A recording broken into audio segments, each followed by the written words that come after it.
The name Phil Bengtson isn't familiar to many people, especially compared to Vince Lombardi. Poor Phil had the misfortune of being the successor to Vince as head coach of the Green Bay Packers in 1968. After 5 NFL titles in 7 years, the fans weren't ready for mediocrity, but that's what they got with Phil.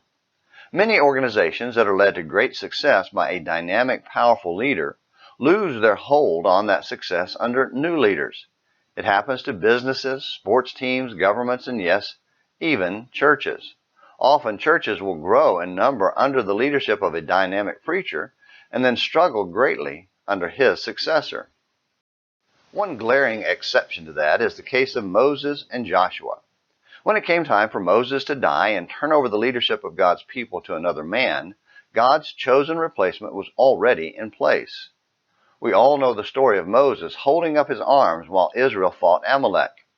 But how many remember Joshua led Israel's men in the battle?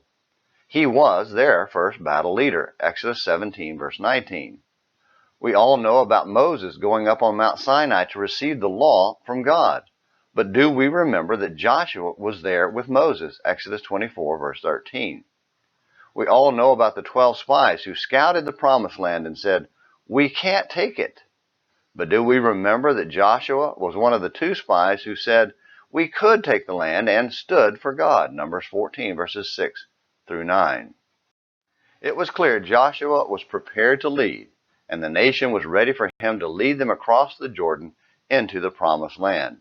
Now Joshua, the son of Nun, was filled with the spirit of wisdom, for Moses had laid his hands on him, and the sons of Israel listened to him and did as the Lord had commanded Moses. Deuteronomy 34, verse 9. The importance of that transition and the importance of Joshua's role cannot be overstated. The nation was at a critical juncture. They had defeated all their enemies on the east side of Jordan and faced the difficult task of driving out the pagan polluters on the west side.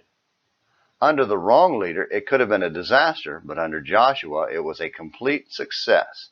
He led God's people into the promised land and took it. Joshua 24, verse 31.